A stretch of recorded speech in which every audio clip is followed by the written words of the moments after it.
Ahoj, já vás moc vítám u dalšího videa. Dneska vám řeknu něco málo o tom, jak trávím čas s miminkem. Zaměřím se na recenzi hracích dek, hlavně na deku značky Play-Doh. Taky vám něco málo řeknu o recenzi nosítek, které jsem vyzkoušela. No a okrajově se zmíním taky o uspávání. Když mluvím o tom uspávání, tak co mě osobně opravdu nepotěšilo, je to, že Kristián asi od toho 5. měsíce se začal častěji budit a taky brzo stávat. Takže stáváme asi kolem 5., 6., spíše kolem té 5. A v noci mi dělá to, že se občas probudí, jo, třeba kolem 11. nebo potom kolem 3. a povídá si, různě se přetáčí v tom lůžku, takže moje kvalita spánku se úplně rapidně zhoršila. Přes den chodím jak zombík, takže fakt úplně se modlím a doufám, že se to brzy napraví. Jinak teda, co se týče spánku, tak Kristián má postel přímo u mojí postele. Je to pro mě asi tak jakoby nejpohodlnější, protože když chce napít, že, tak budu udělat pití a vlastně jenom ležím a podávám mu to. Potom hned usneme, takže je to takové fakt pohodlné pro nás. Hlavně už jsme i zkoušeli ho přestěhovat do pokojíčku, ale vůbec to neklaplo, fakt jako brečel tam. Myslím si, že tam nejsou úplně vhodné podmínky. I mně osobně se tam špatně spalo, takže jsme to potom jako nechali tak a spí teda takhle vedle mě. Náš den probíhá tak, že se vlastně probudíme, Kristián zůstává nějaký čas ještě s náma v ložnici, v posteli, až se rozkouká, že to přestává bavit, tak se přesouváme sem do obýváku, kde má vlastně Kristián hrací deku, na které tráví od malička nejvíce času. Teď jsme i pořídili už i ohrádku, ale nepoužívám ji úplně tak často, spíš ho nechávám na volno, pokud jsem tady a dívám se na něj. Pokud se chystáte dečku kupovat, tak určitě hodně zvažte, co od ní očekáváte, to znamená typ, provedení, barvy, hračky, které tam jsou, bezpečnost. Protože já jsem měla hrací deku půjčenou od kamarádky, nějak jsem to jako v těhotenství jsem to vůbec neřešila, prostě jsem si říkala, jo, tak budu mít nějakou deku. No a dokonce jsem slyšela i názory, že hrací deka je zbytečná. A ono v momentě, kdy jsem toho malého pod tu hrací deku položila, mi opravdu jako zbytečná přišla. Obrázky té hrací deky vám jedou v pozadí, já ji mám teď u našich, když tam jede Kristiánek na hlídání. Ale opravdu ho nezajímala, brečel pod ní, prostě úplně evidentně nuda, tak jsem ji dala pryč. Ale časem jsem zjišťovala, že kamarádky mají hrací deky, kde jsou mimče prostě spokojené. A byli jsme právě u jedné kamarádky, která má holčičku a ta měla vlastně hrací deku značky Play-Doh. Takže jsem začala o ní trošku uvažovat, protože Kristiánka strašně bavila a prostě byla strašně fajn. Moje požadavky na hrací deku jsou takové, aby malého zaujala, aby tam bylo dostatek zajímavých hraček, aby tam byly třeba i hračky, které hrajou, šustí, jo, prostě různé takové ty rolničky, aby byla pohodlná, příjemná prostě na dotek. A v neposlední řadě byla pro mě důležitá taky samozřejmě cena, protože já nejsem ten typ, který by musel nebo měl potřebu kupovat nějaké předražené věci. A jelikož dečka značky Play-Doh vychází okolo 1000, myslím, že 1100 nebo 1200, teď už nevím, tak jsem ji nakonec pořídila. A kdyby měla o ní v krátkosti něco říct, tak určitě je to, že vybavením je deka úplně skvělá. Je tam zrcátko, ta malého baví úplně nejvíc. Jsou tam různé šustící části, plyšové hračky s pískatkem nebo rolničkou.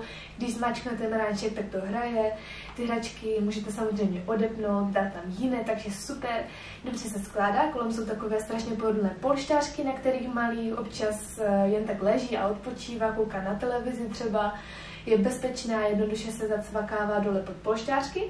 No a jako takovou malou nevýhodu beru asi to, že malý díky těm polštářkům nemůže jakoby se několikrát za sebou otočit. To znamená, nemůže dělat kotouly, já ho tam dám třeba na záda, on se přetočí na bříško, ale dál už ho nepustí ty polštářky. I když se nad tím takhle zapřemýšlím, tak je to i výhoda v té nevýhodě, protože pokud potřebuji někde odejít, potřebuji si něco udělat, tak je pro mě důležité, aby se mu nic nestalo, aby prostě nevylezl z té deky, která na seřici mu je takové hnízdečko. Takže vlastně není to taková nevýhoda a vlastně poslední týden nebo 2 jsem si všimla, že on pokud chce a pokud se vyloženě fakt jako snaží, tak je schopný se různě přetáčet, už jako se točí i různě na strany, takže určitě to jde. Já této dece dávám hodnocení 10 z 10 a koukala jsem se, dá se koupit i na e-shopu Kojenecké oblečení EU, kde máte ode mě ještě z minulého videa debilní keci v těhotenství slevičku 150 korun, takže pokud chcete, tak ji můžete využít. Hodím vám to zase dolů pod video do popisku. No tak to jsem se zdržela u hrací deky, na které je opravdu schopný se zabavit během těch 2 hodinek dopoledne. A nastal nám takový zlom. Do 5. měsíce chodil spát třeba po 2 hodinách, byl vždycky unavený. No ale teď se ten interval prodlužuje, to znamená, je třeba unavený po 3 až po 4 hodinách a stává se mi teď, že třeba chodí spát jenom 2krát denně, což je pro mě fakt jako opravdu úplně katastrofa a úplně se hrozím toho, až bude chodit spát jenom jednou. No a k tomu uspávání. Řeknu vám teda, jak to děláme my. Na doporučení jsme si asi, když měl Kristián 1 měsíc, pořídili závěsnou houpačku. Je celkem jedno, jestli to je hojda nebo hacka. Prostě závěsná houpačka funguje na stejném principu. Asi týden si na ní zvykal, že v ní brečel, ale potom to byla naprostá pecka. Já funguji tak, že vlastně ho houpu a ten čas, který vlastně, jako nesedím tam, jo, nesedím prostě a nehoupu, ale využívám k tomu, že třeba vyřizuju e-maily nebo odpovídám na komentáře, studuju si různá témata a beru to jako efektivní využití času, takže za mě je úplně naprostá spokojenost. Jenže nastal takový problém, my teď máme třeba jet za 14 dní do Čech k rodině a ono, Kristián jako neusne jinde, než v té houpačce. Takže jsem si řekla, že bych ho zkoušela, nebo začala zkoušet dávat i do postýlky spinkat. Ale je to teda jako horor, jo, prostě dám ho do postýlky, brečí, jako je to někdy na hodinu, neusnu tam prostě ani za boha. A vždycky to skončí tak, že ho prostě nakonec přenesu do toho vydavaku a tam během 2 minut uspí, jo. On prostě v té postýlce není schopný usnout, brečí tam, je nespokojený. Takže pokud máte nějaké rady, nebo prostě vás něco napadá, nebo máte si jinou zkušenost, klidně mi to napište dolů do komentáře. Já fakt jako nevím, je to takové praktické i nepraktické, protože je to super věc, ale na druhou stranu, když jedu někde na návštěvu, třeba k kamarádce, tak kde mi ještě usne je kočár. Jenže když je třeba zima, je takové hnusné počasí, tak já jsem opravdu odkázána na to, že se musím zbalit a jít s tím malým ven. Teďkom už jsme dali i sporták, takže zase v tom sportáku ho nevynesu už potom domů, takže je to prostě jako komplikované a potřebovala bych ho naučit, ať prostě někde usne jako v posteli, no. Ale nevím, jak to dopadne. Samozřejmě, co se týče nočního spaní nebo večerního spaní, tak to už probíhá v postýlce, to je v pohodě. Ale řeším spíš přes ten den, no, takže uvidíme. Jinak teda součástí našeho uspávání byl vždycky od malička bílý šum, nebo já bych to teda přejmenovala na hnusný hluk, protože, abyste věděli, o čem mluvím, tak na našeho Kristiána účinkuje jenom tenhle zvuk.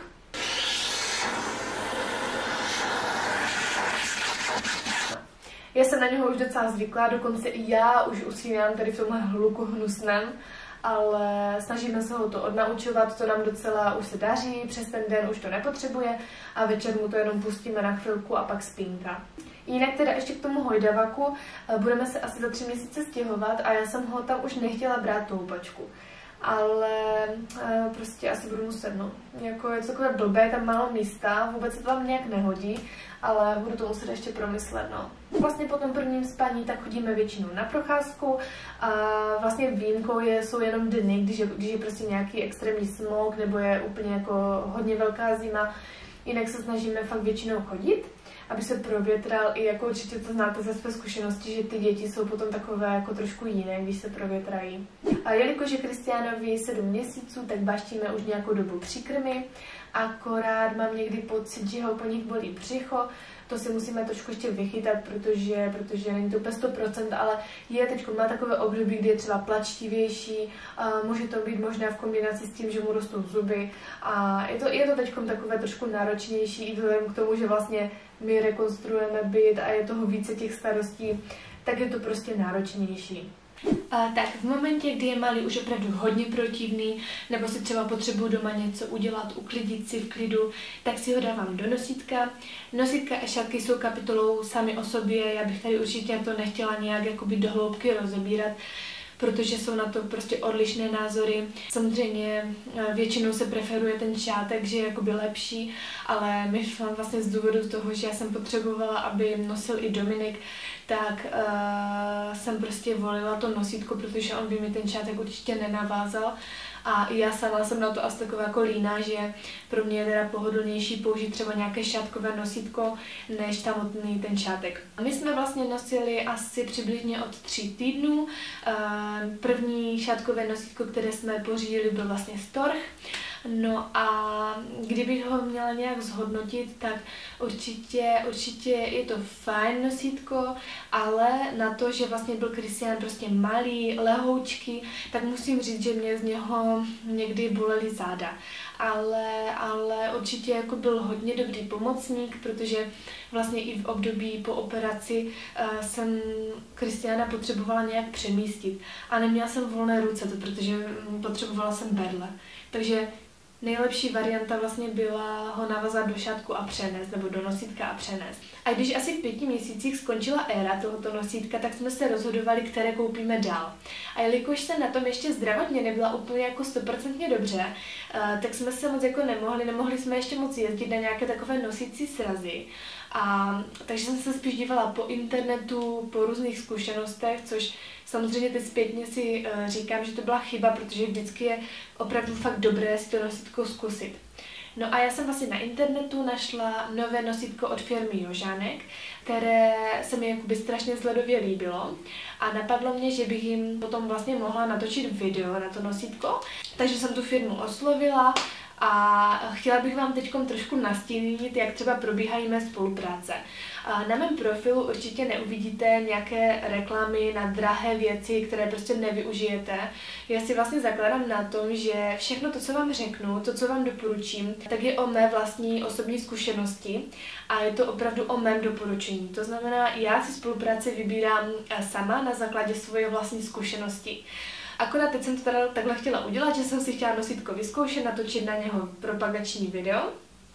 Ale ono ejhle, nám to nosítko vůbec nesedlo. Já jsem se opravdu snažila, v momentě, kdy jsem mohla, tak jsem už opravdu jela na ten třeba nosící sraz. Jela jsem i za paní, která vlastně zakládala nosící skupiny na Facebooku a která tomu opravdu rozumí. A nikdo mi to nosítko nedokázal sestavit tak, aby mi čo bylo hned v tom dobře, aby to prostě na tom videu dobře vypadalo a hlavně nebylo vůbec pohodlné. Mně osobně nechci ho nějak pošpinit, protože určitě jsou lidi, kterým bude vyhovovat a určitě ho zkuste, mrkněte na něj, ale mě osobně nevyhovovalo. Takže jsem tuto spolupráci ukončila, nosítko bohužel posílám zpátky a na nás bylo najít nějaké jiné nosítko. No, pak jsem si půjčila od kamarádky nosítko Kibi, ze kterého mám teda takové rozporuplné pocity, protože úplně pohodlné mi taky není. Bolí mě z něj záda, hlavně teda ramena a celkově bych mu dala asi hodnocení 6 z 10 a hlavně jsem s ním taky byla na tom nosícím srazu, kde mi ho pomáhali upravit a zjistili jsme, že je to vadný kus, protože tam jsou někde špatně nějak ty přesky, takže to taky není úplně 100%. No, pak jsem se rozhodla, že na doporučení kamarádky si pořídím už fakt jako finální nosítko, že pokud mi sedne, tak se už fakt nechám. A je to nosítko Lenka Forever. Je opravdu z těch nosítek, které jsem zkoušela, mě osobně nejpohodlnější. Dávám hodnocení 8 z 10. Nedávám 9 z 10 ani 10 z 10, protože tam by se z největší pravděpodobností dostala šátek, na který jsem líná. Ale je to fakt jako příjemné nosítko, samozřejmě ty záda mě občas bolí tak či tak, protože já na ně prostě trpím a není to úplně o tom, že bych nevěděla, že nosím dítě na sobě. Prostě cítím to tak či tak, ale z těch nosítek je opravdu pro mě nejlepší. Pak jsem zkoušela ještě nosítko Fidela a to vůbec taky není špatné nosítko. To bylo fakt jako pohodlné, vůbec s ním nemám žádný problém, ale měla jsem ho jenom půjčené, takže zůstávám u té Lenky. No takže to by bylo k nosítku a my už potom večer akorát uspáváme v postýlce, to už bývá v pohodě, někdy uspáváme hodinu, někdy déle, ale o samostatném spánku miminek bude určitě nějaký další vlog příště.